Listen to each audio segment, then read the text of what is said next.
देख रहे हैं हल्ला बोल टीवी और मैं हूं आपके साथ सुरभि। 16 मार्च को राज्यसभा का चुनाव है, लेकिन राज्यसभा के चुनाव में हरिवंश जी, रामनाथ ठाकुर और पवन सिंह का राज्यसभा जाना तो तय है, लेकिन वो दो और कौन नाम है जो राज्यसभा जा रहे हैं, इसके बारे में और विस्तार से बताएंगे हल्ला बोल टीवी के संपादक दीपक शर्मा। देखिए, हरिवंश नारायण सिंह जो राज्यसभा के उपसभापति हैं, अभी डिप्टी चेयरमैन हैं, उनका जाना आपने तय बताया जी। आपने यह भी बताया कि रामनाथ ठाकुर जो मंत्री हैं अभी, उनका भी जाना तय है जी। और साथ ही साथ आपने यह भी कहा कि पवन सिंह का भी जाना तय है। चौथा नाम जो है वो ये है कि चिराग पासवान की मां रीना पासवान राज्यसभा जा सकते हैं। और पांचवा नाम भी हम आपको बताते हैं, लेकिन सबसे पहले ये समझ लीजिए कि ये जो राज्यसभा का चुनाव हो रहा है 37 सीटों के लिए हो रहा है। भारत में 37 सीटों पर राज्यसभा के चुनाव की तारीखों का ऐलान कर दिया गया है, भारत निर्वाचन आयोग ने कर दिया जी। और 26 फरवरी को नोटिफिकेशन इसका जारी होगा। 16 मार्च को सुबह 9 बजे से शाम 4 बजे तक वोटिंग होगी जी। 9 अप्रैल को बिहार के 5 राज्यसभा सांसदों का कार्यकाल समाप्त हो रहा है। कौन कौन है इसमें एडी सिंह है, इसमें प्रेमचंद गुप्ता है, उपेंद्र कुशवाहा है, रामनाथ ठाकुर है और हरिवंश नारायण सिंह है। अब बीजेपी के हिस्से की 2 सीटें और जेडीयू के हिस्से की 2 सीटें होगी।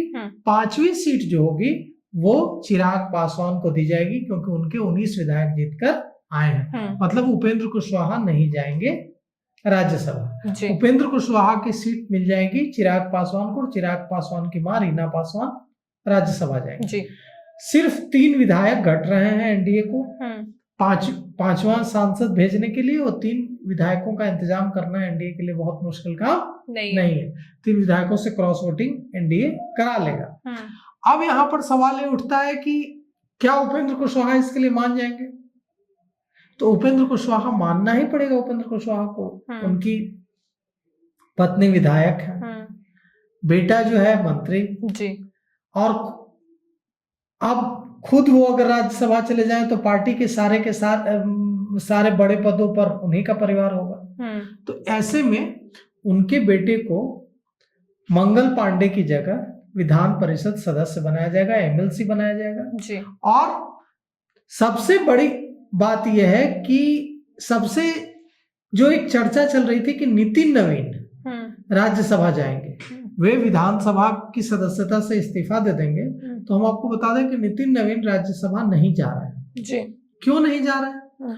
भारतीय जनता पार्टी चाहती है कि उनका बिहार कनेक्शन बना रहे। अगर वे राज्यसभा चले जाएंगे तो उनका बिहार कनेक्शन कमजोर होगा जी। फिर वो दिल्ली के नेता हो जाएंगे। भारतीय जनता पार्टी उनको दिल्ली का नेता नहीं बनाना चाहती है। भारतीय जनता पार्टी उनको बिहार का नेता बनाना चाहती है। और बिहार का नेता बने रहने के लिए कि राष्ट्रीय अध्यक्ष बिहार से हैं, यह मैसेज देने के लिए जरूरी है कि वे बिहार विधानसभा के सदस्य बने रहे। तो नितिन नवीन नहीं जा रहे हैं राज्यसभा, वे बांकीपुर से बिहार विधानसभा में रिप्रेजेंट करते रहेंगे बांकीपुर को जी। अब अगर हम फॉर्मूले की बात करें तो एक राज्यसभा सांसद भेजने के लिए 41 विधायकों की जरूरत पड़ेगी। कैसे? जो गणित है, मैथ जो है, वो ये कहता है कि किसी भी विधानसभा में विधायकों की जितनी संख्या होती है उसमें 1 जोड़ दिया जाता है। तो बिहार में विधानसभा के सदस्यों की संख्या कितनी है? बिहार विधानसभा में 243, इसमें 1 जोड़ देंगे तो हो जाएगा 244। और जितने सांसदों का चुनाव होता है उससे भाग दे दिया जाता है, उससे डिवाइड कर दिया जाता है। तो 244 को अगर 5 से डिवाइड करते हैं तो 40.5 आता है जी। मतलब 41। मतलब अगर एक राज्यसभा सांसद भेजना है तो इसके लिए 41 विधायकों का सपोर्ट चाहिए जी।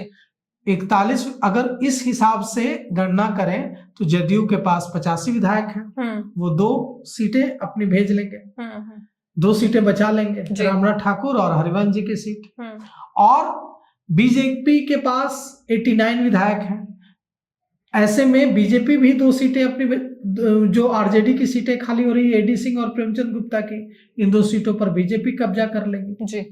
5वीं सीट जो कि उपेंद्र कुशवाहा जिस पर है, उसके लिए ये दिक्कत है कि उपेंद्र कुशवाहा के विधायकों की संख्या 4 है, तो उनका दावा ऐसे भी कमजोर बनता है। जी। चिराग पासवान के पास 19 विधायक हैं, तो उनका दावा मजबूत बनता है। तो ऐसे में अब जो खबर आ रही है कि चिराग पासवान की माता रीना पासवान जाएंगी राज्यसभा, और इसके लिए चिराग पासवान को उपेंद्र कुशवाहा को मनाना होगा, इसके लिए चिराग पासवान को जीतन राम मांझी को मनाना होगा, और यह कन्विंस करना होगा सभी पार्टियों को, जो क्योंकि जीतन राम मांझी चिढ़ जाते हैं जब भी चिराग पासवान को ज्यादा कुछ देने की बात होती है, तो उन्हें लगता है कि मैं तो पूर्व मुख्यमंत्री रहा हूं बिहार का और मुझे अहमियत नहीं दी जा रही, चिराग पासवान को इतनी ज्यादा अहमियत क्यों दी जा रही है।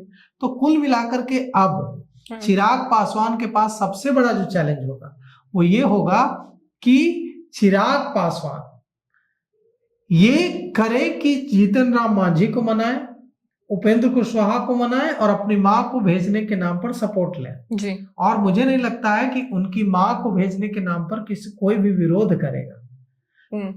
किसी और को भेजने की बात होती तो हो सकता है विरोध होता भी, लेकिन मां को भेजने के नाम पर कोई विरोध नहीं करेगा जी।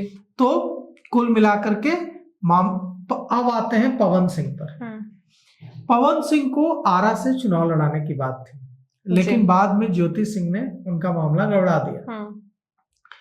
लगा कि अगर वो चुनाव लड़ेंगे तो ज्योति सिंह लड़ेगी और ज्योति सिंह उनके खिलाफ रो रो करके प्रचार करेगी, कोई पवन सिंह के पक्ष में एक वोट नहीं महिलाओं का पड़ेगा, महिलाएं उनको हरा देंगी। इस डर से भारतीय जनता पार्टी ने उनको टिकट नहीं दिया, नहीं तो उनके विधानसभा चुनाव लड़ने की पूरी संभावना थी।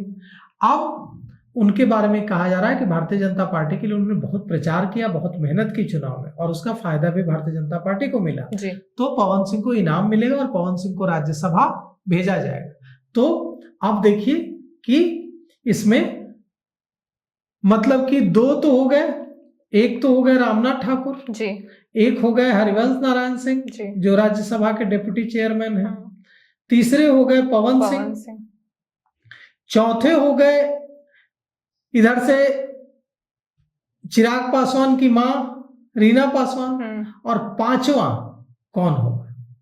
मतलब भारतीय जनता पार्टी 2 को भेजेगी। तो एक तो हो गए पवन सिंह और एक कहा जा रहा था कि नितिन नवीन है। नितिन नवीन को नहीं भेज रही है भारतीय जनता पार्टी, और ये इससे भी पता चलता है कि नितिन नवीन को बंगला मिल गया है। कौन सा बंगला मिला है? तो नियमों के मुताबिक अगर कोई भी व्यक्ति राष्ट्रीय पार्टी का राष्ट्रीय अध्यक्ष बनता है और वो न लोकसभा का सदस्य है न राज्यसभा का सदस्य है, तो उसे दिल्ली में बंगला देती है सरकार। तो वो नितिन नवीन न लोकसभा के सदस्य हैं न राज्यसभा के सदस्य हैं, तो नितिन नवीन को बंगला मिला है। वो बंगला अप्रैल में शिफ्ट करेंगे। अगर उनको राज्यसभा जाना होता तो वो बंगला क्यों दिलाती बीजेपी जी? तो उनको वो बंगला दे दिया गया। इससे साफ है कि वो राज्यसभा नहीं जाएंगे। तो उनके जगह पर अगर वो राज्यसभा नहीं जाएंगे, पहले तो सबको लग रहा था कि वो राज्यसभा जाएंगे, अब अगर वो राज्यसभा नहीं जा रहा है तो किसी और नेता को एक भारतीय जनता पार्टी भेजेगी। तो 4 नाम पर तो एकदम स्थिति साफ है। रामनाथ ठाकुर जाएंगे जदयू के कोटे से, हरिवंश जी जाएंगे जदयू के कोटे से, पवन सिंह जाएंगे बीजेपी के कोटे से, और चिराग पासवान की मां जाएंगी रीना पासवान एलजेपी आर के कोटे से। लेकिन बीजेपी के कोटे की एक सीट खाली है। देखिए इसमें किसको भारतीय जनता पार्टी राज्यसभा भेजती है जी। बिहार की राजनीति में आने वाले दिनों में बड़ा फेरबदल होने वाला है। पवन सिंह भी राज्यसभा जाने वाले और चिराग पासवान की मां रीना पासवान भी राज्यसभा जा सकती है, लेकिन नितिन नवीन राज्यसभा नहीं जाएंगे। इसको लेके आपकी क्या राय है हमें कमेंट करके जरूर बताएं। फिलहाल इस पेशकश में इतना ही। तमाम खबरों के लिए देखते रहे हल्ला बोल टीवी। धन्यवाद।